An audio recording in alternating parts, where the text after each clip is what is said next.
Hola, soy Sara Janet Fernández Moreno y te quiero invitar a un recorrido histórico por la epistemología feminista.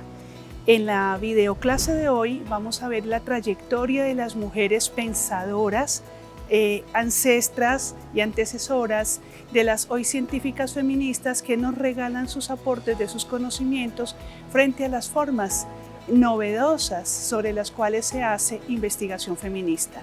Bienvenidas, bienvenidos, bienvenides. Bien llegadas, bien llegados a esta clase. Esta videoclase va a tratar el desarrollo histórico de la perspectiva feminista y de género hasta llegar a la que hoy conocemos como la investigación acción feminista. Vamos a empezar por un recorrido histórico que se remonta a principios del siglo XX, con personajes tan controversiales y fascinantes como Lou Andrea Salomé, Alejandra Kollontai y la lucha por los derechos de la ciudadanía y el voto femenino de Clara Zetkin y Rosa Luxemburgo.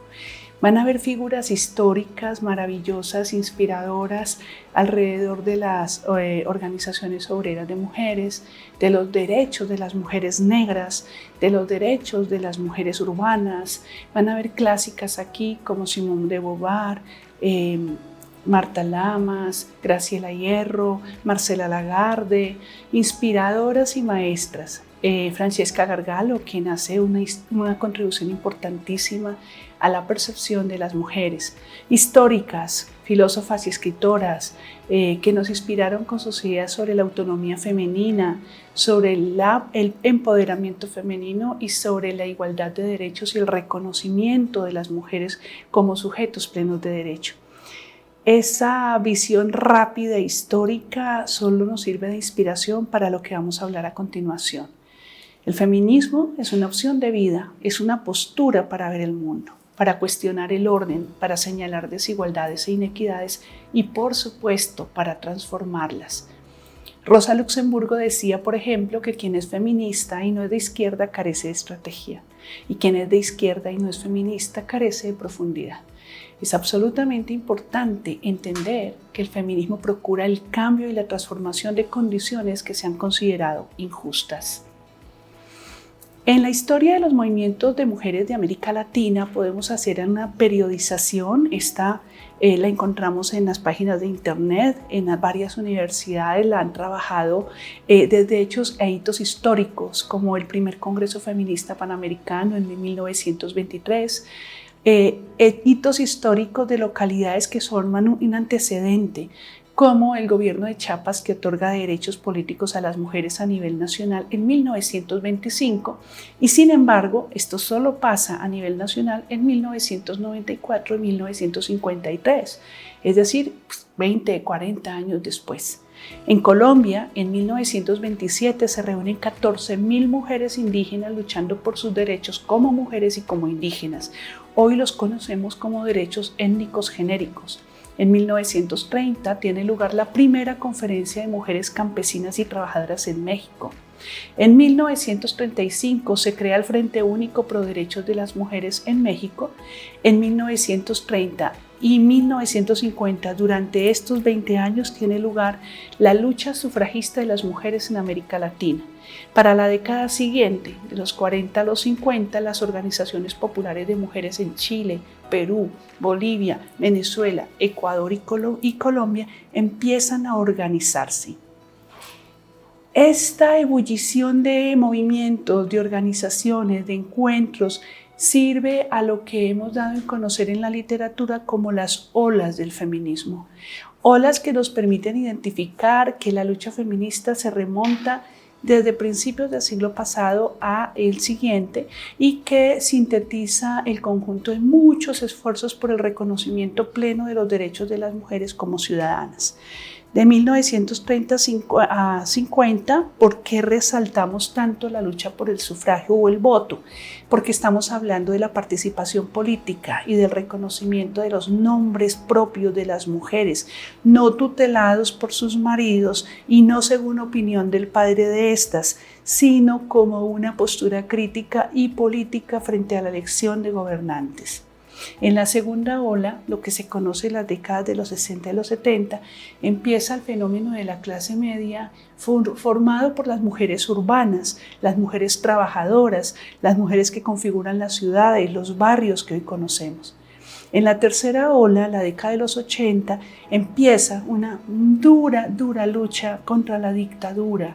Empieza además todas las discrepancias entre las militancias políticas de izquierda y centro y derecha con los encuentros de movimientos urbanos populares y las causas particulares del movimiento de mujeres y de los incipientes nombrados movimientos feministas. Alianzas muy frágiles, por cierto, pero que avisoran una muy buena organización. En la cuarta ola, que podemos considerarla desde la década de los 90 a la actualidad, hay un cruce de identidades y una emergencia de movimientos por clase, por etnia, por sexo, por orientación sexual. Asimismo, la ebullición de los llamadas organizaciones no gubernamentales y lo que sería más adelante la conformación de movimientos feministas propiamente tales. El movimiento sufragista es muy importante y verlo en estas 2 décadas como fue la primera ola es muy revelador. Según las fechas y según los países que ustedes están viendo allí, es el momento en que se hace efectivo el voto femenino. Y nótese, por ejemplo, los años en los cuales sucedieron y nótese en algunos elementos como, por ejemplo, que Suiza solo hasta 1974 haya reconocido este derecho. El voto femenino era la entrada formal a la participación política de las mujeres. Era la puerta de entrada, pero no era suficiente. Desde entonces es verdad que las mujeres podían participar en política a través del sistema de partidos. Sin embargo, esa participación ha sido reducida, dado el poco nivel de protagonismo de reconocimiento a las voces de las mujeres que los partidos les han otorgado. Además, todos los espacios femeninos han sido luchados, peleados, discutidos, debatidos. Y eso lo vemos en las películas, lo vemos en el cine, lo vemos en la literatura. Aquí solo una muestra fotográfica del 10 de enero de 1912. 1000 mujeres en Lawrence, Massachusetts, liderada por Elizabeth Gurley Flynn y el Sindicato de Trabajadores Industriales del Mundo, deciden encerrarse en la fábrica en que trabajaban para protestar porque su salario era menor, mucho menor que el que recibían los hombres. El conflicto salió a medios de comunicación y llegó al Congreso. La patronal tuvo que ceder y se conquistó la jornada laboral reducida y el aumento de salarios. Muy importante esa lucha porque permitió además impulsar la segunda ola, la clase media, un movimiento que luchaba por la igualdad, que está dominado por la clase media urbana y también por la disputa entre las militancias, si era de partido político, si era de movimiento o si era de organización. Esa era, digamos, los lugares más usuales de tensión. En la tercera ola, en la década de los 80s, en el contexto de la dictadura y de la conformación de movimiento urbano popular, se registra una muy alta participación de mujeres en las luchas antidictadura y antiguerrilla, con creciente frustración al final de los conflictos, en particular por la reclamación de sus hijos desaparecidos o reclutados forzadamente. Aparte de ser desprovistas de sus parejas, de los proveedores de su familia, de los padres de sus hijos, sus hermanos, tíos, abuelos y demás. Se acentúan los conflictos de la doble militancia y empiezan a fomentarse las organizaciones horizontales.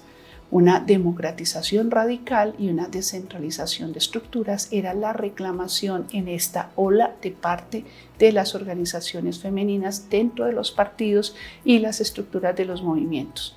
No querían delegar el poder porque cada mujer se representa a sí misma, no al movimiento. Eso es muy interesante porque el sujeto femenino empieza a nombrarse, a ser titular de derechos. Lo que queda en evidencia de toda esta lucha es que mientras el movimiento político macro busca cambiar el Estado, el modo de producción, los roles familiares al interior de las familias no cambian. Los roles tradicionales se refuerzan. Así que el bienestar de las mujeres va a seguir aplazado, restringido y recortado por la sencilla razón de que no se reconoce los tiempos de cuidado, autocuidado y el trabajo en casa, que finalmente es trabajo. Hasta el día de hoy tenemos esta consigna. Empieza la dicotomía de la esfera privada a la esfera pública. Los roles tradicionales entonces se politizan en lo público. El mejor ejemplo que tenemos es la maternidad militante, con el surgimiento del movimiento de las madres de los desaparecidos en Argentina, conocidas hoy como las abuelas de Mayo, o las comadres en El Salvador. Aquí en Colombia también tenemos las madres de Soacha y las madres de la Candelaria.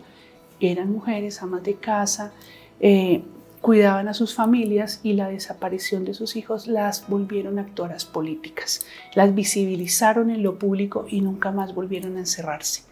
Está además la confrontación con el Estado y el capital, que confronta además el cumplimiento de las funciones tradicionales en casa, porque eran las demandas prácticas de género. Las mujeres tienen que hacer esto. Y la resistencia de las mujeres para que ese trabajo fuera reconocido, valorado y nombrado. Bueno, las iglesias hicieron su parte con las organizaciones no gubernamentales, se apoyaron a las mujeres a organizarse en comedores comunitarios, en cooperativas barriales, lo cual coayudaba un poco a la sobrevivencia de las familias, pero también sirvió para generar movimiento, para generar base social y para transmitir algunos elementos importantes sobre la participación política. Volvemos al nudo, dijéramos, complejo de las luchas. Volvemos entonces a la base de la reproducción del capital. La sociedad no funciona sin el trabajo de las mujeres. La sociedad no funciona sin la función biológica de las mujeres como dadoras de vida en la reproducción biológica. Pero tampoco funciona sin las labores domésticas y de cuidado que se llaman la reproducción cotidiana, que es el alimento, el aseo, la crianza, el cuidado, y la reproducción generacional, que es atender a quienes dependen, la infancia, la vejez y la enfermedad. Y todas esas labores se concentran en el sujeto humano femenino, en las mujeres. Esto es muy importante que lo tengamos en cuenta, porque va a ser una reivindicación permanente, tanto histórica, social, económica como políticamente.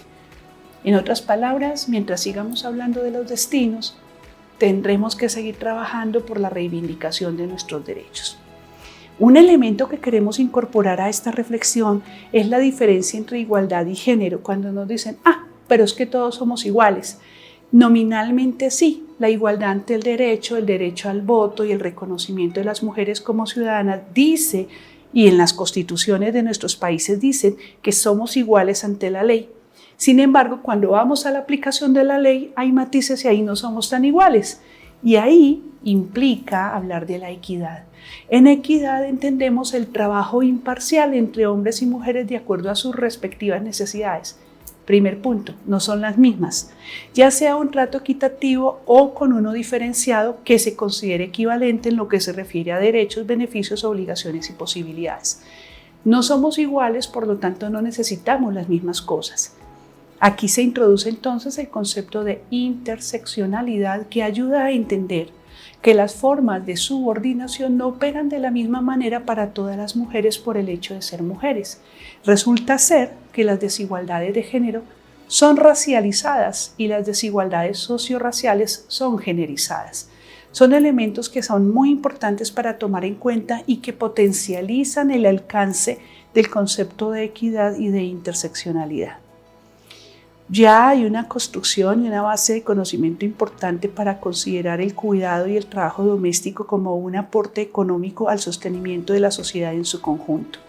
Encontramos algunos hitos históricos, como por ejemplo este texto, La jornada interminable, de María de los Ángeles Duraneras, quien afirma que el trabajo cotidiano de las mujeres, ese trabajo que no está remunerado, que no está reconocido en los hogares, y la situación de disponibilidad permanente del tiempo de las mujeres para la atención de las demandas familiares, de forma extra, lo que llamamos jornada interminable, doble jornada, triple jornada, jornada doméstica, sigue teniendo un peso importante bajo la responsabilidad, bajo la designación sexogenérica del trabajo de las mujeres.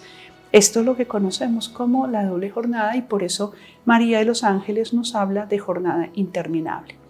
Voy a pasar muy rápido por las siguientes diapositivas que nos muestran la obra y los aportes de una autora como Joan Scott, historiadora y politóloga, quien nos da muchas claves para entender cómo las diferencias entre los sexos se han organizado y se han politizado y se han constituido en relaciones de poder y subordinación de tal suerte que se han naturalizado o invisibilizado los discursos de poder según los cuales los hombres cumplen ciertos roles. Los hombres masculinos, los cuerpos masculinos cumplen ciertos roles frente a los cuerpos femeninos. La misma categoría de género y la diferencia sexual se convierte en un objeto de análisis para Joan Scott. Así termina siendo aplicado en diferentes contextos históricos como una categoría muy útil para comprender cómo el género está operando en esas relaciones de poder y subordinación a lo largo de la historia. El elemento constituyente en las relaciones sociales basadas en las diferencias que nos distinguen por sexo o por género son formas muy básicas, muy primarias de relaciones de poder. El género es un campo primario dentro del cual o por medio del cual el poder se articula. No es el único campo, pero parece ser una forma persistente y recurrente para facilitar la significación del poder en la tradición, sobre todo occidental. En el género es posible, en esta categoría que nos regala Joan Scott, recuperar el poder como centro de análisis y en varios aspectos de la participación de las mujeres en la historia reciente. Bueno, entonces viene la tercera ola con sus aportes particulares que ya llaman la atención sobre un feminismo reconocido como parte de la lucha social y el feminismo de frente, declarado en frente al sexismo, a la discriminación y al autoritarismo. Estos, sexismo, discriminación y autoritarismo, presentes no solo en las estructuras estatales, también en los movimientos, también en las organizaciones y también en los partidos. Lo que estamos viendo es la reedición de la crítica a las formas permanentes de hacer política que no cambian nada porque no están cambiando al interior. La lucha por la igualdad con equidad y la lucha por el respeto a ser diferentes se profundizan. Ya vimos la diferencia entre igualdad y equidad y entendemos por qué no siempre luchamos por lo mismo. Peso igual a lo específico y a lo global. La política como parte del reto cultural. Realmente estamos hablando de una transformación cultural para remover las bases sobre las cuales esas relaciones de género se nombran. Lucha en la vida cotidiana, en la relación social. Concientizarnos de la opresión de género en todos los lugares y niveles. De allí que es histórico la percepción de las mujeres como persistentes, como tercas, como locas, como brujas, como canzonas, como incómodas. Eso nos va a acompañar siempre, desde hace muchos años nos acompaña. Miremos cómo hacia los 90, en la pluralidad de identidades, entra la cuarta ola y empieza a haber una transición entre el periodo de las dictaduras en América Latina y en el mundo hacia la acomodación de democracias, pero neoliberales. Los movimientos y organizaciones políticas de izquierda entran en crisis y empieza a haber una proliferación de discursos de otros orígenes y de otras naturalezas. El feminismo se pluraliza más que nunca e empieza a encontrar estrategias y tácticas para llegar con su agenda política también y su movilización.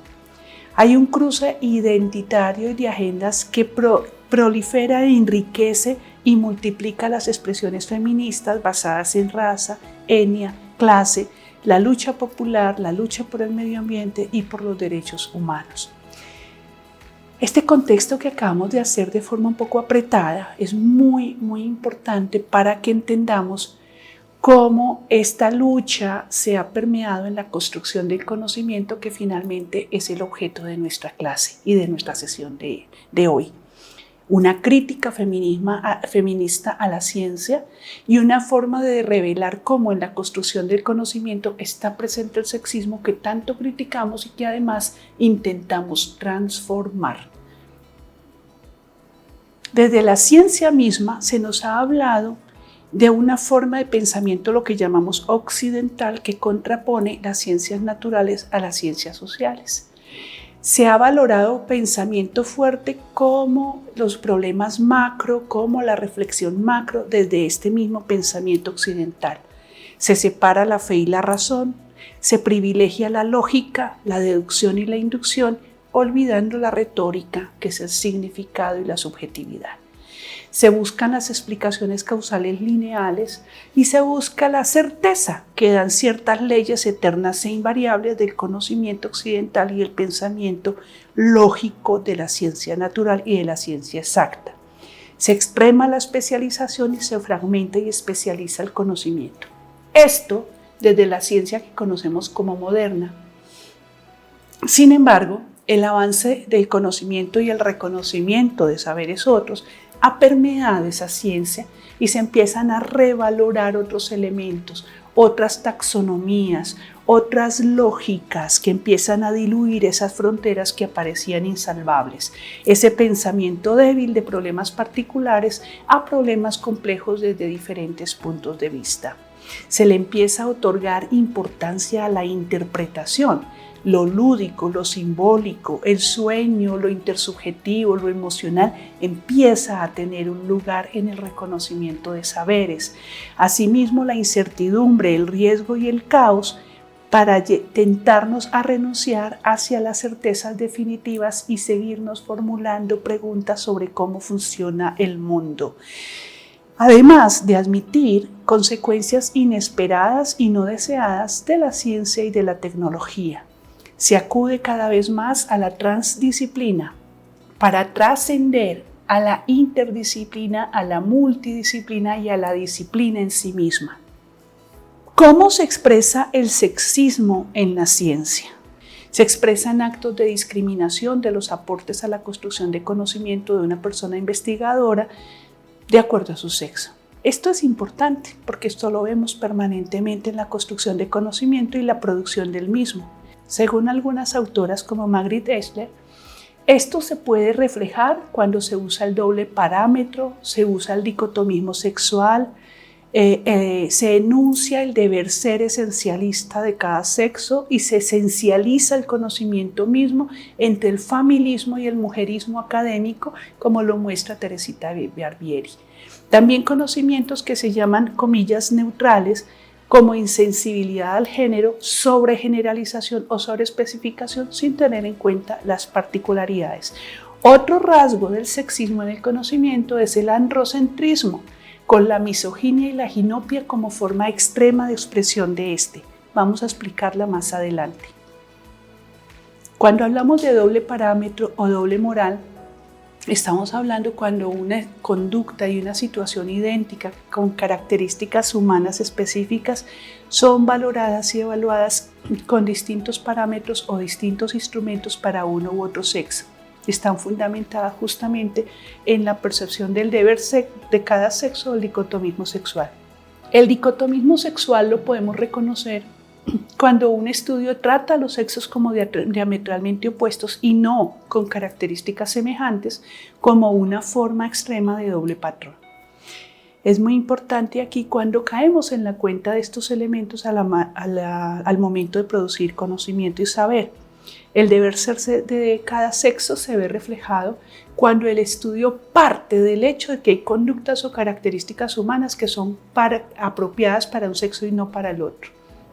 O el esencialismo, que también lo encontramos cuando un estudio asume que existen características, comillas, naturales, que son, comillas, esenciales de las personas sin percibir diferencias o excepciones.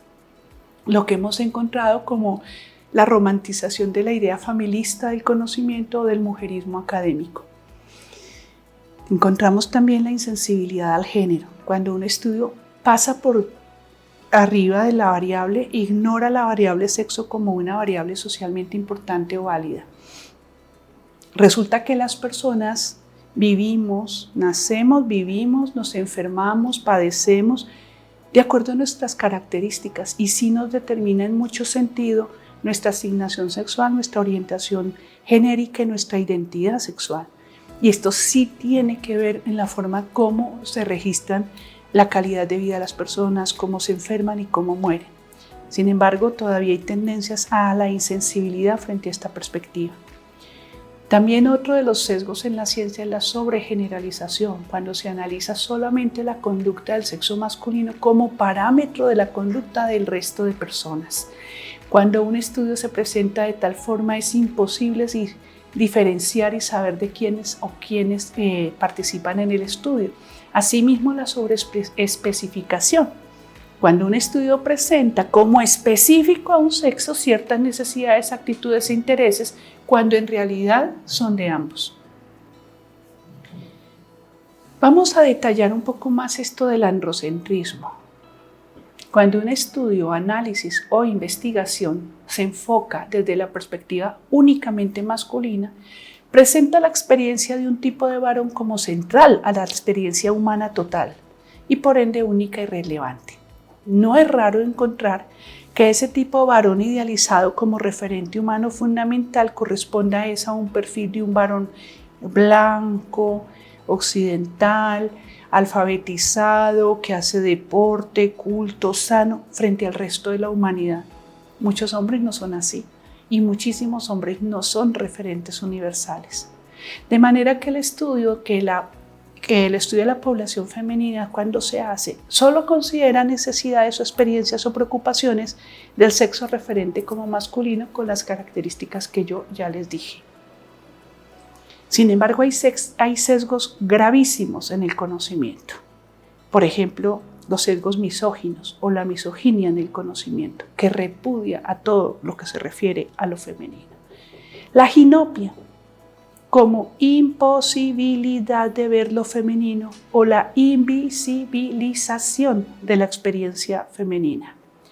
Bueno, y está también la desequifonía, la incapacidad de escuchar a las mujeres. Suena un poco difícil, pero no es raro, les puedo decir. Finalmente, los movimientos de mujeres, los movimientos feministas, los movimientos académicos feministas, pues como lo mismo lo dice, con acceso a educación y a niveles de educación superior, empiezan a buscar esas perlas de la misoginia.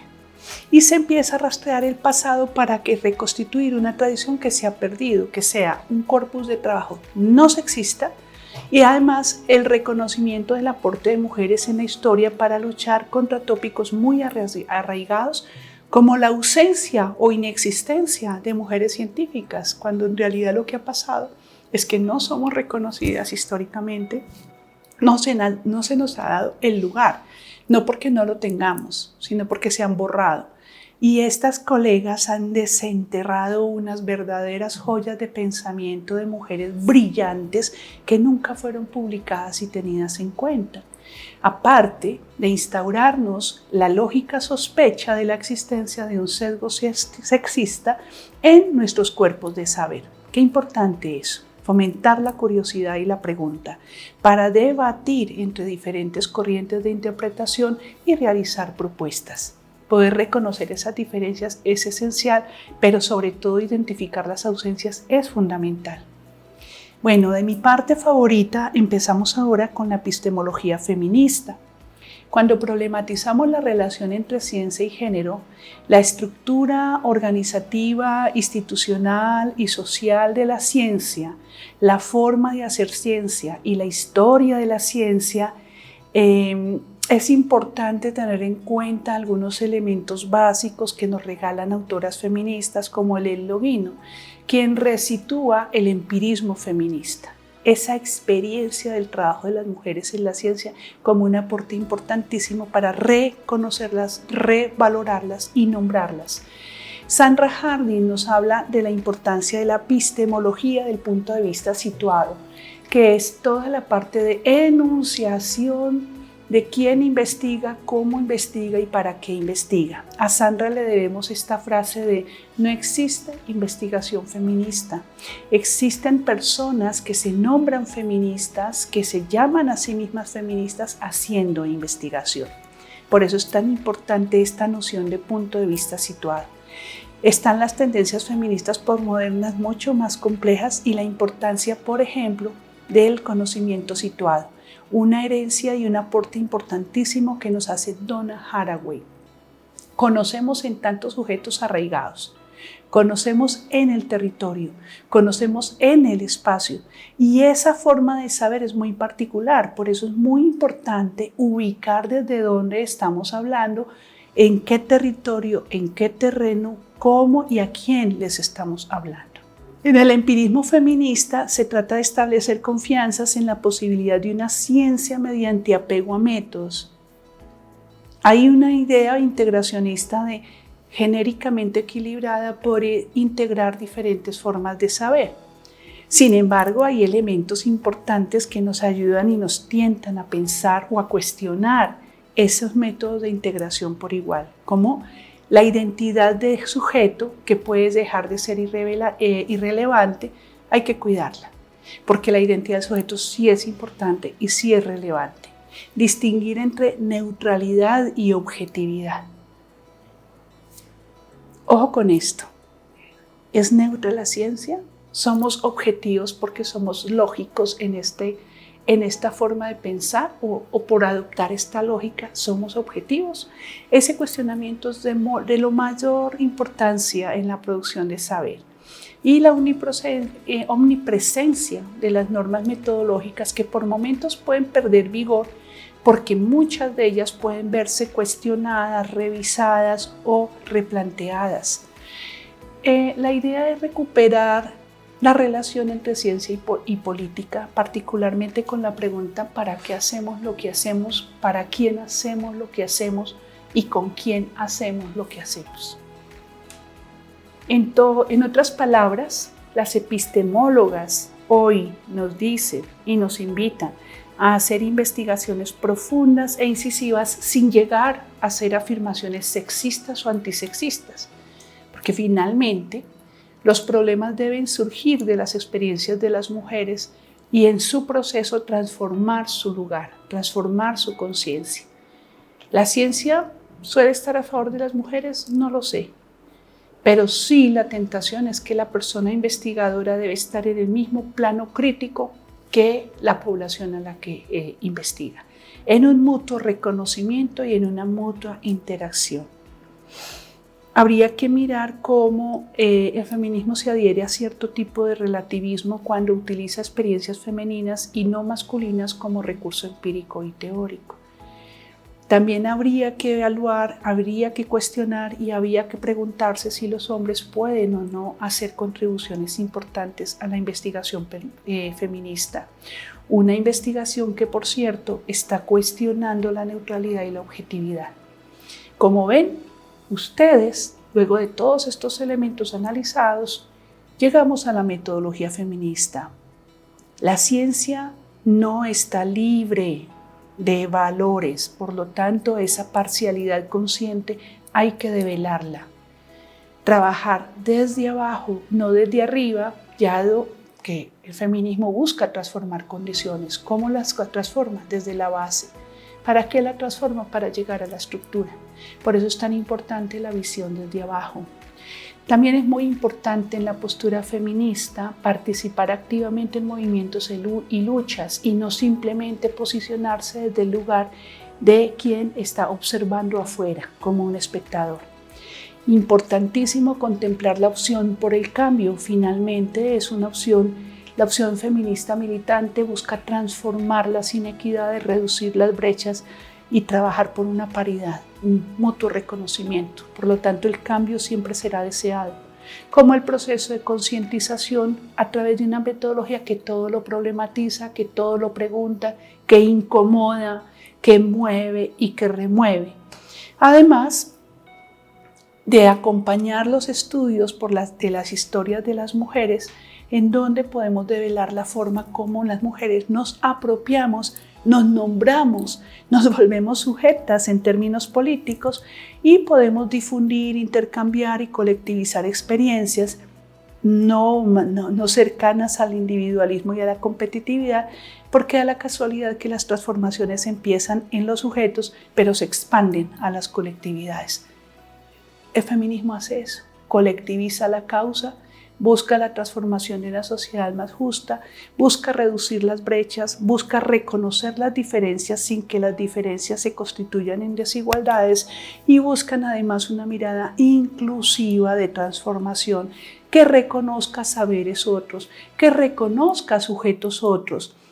personas feminizadas, personas no binarias, y cómo la forma particular de ver la vida y el saber y la producción de conocimiento desde estas otras realidades. Bueno, este rapidísimo viaje y transitar alrededor de la historia de nuestras ancestras y precursoras, de las olas y los movimientos y las décadas de movimientos feministas y de la manera como nos hemos acercado al conocimiento, constituye el propósito de esta unidad. Les dejamos entonces estas referencias bibliográficas para quienes quieran profundizar en los aspectos aquí presentados. Muchas gracias y les animo a la siguiente unidad del curso Cómo hacer investigación feminista.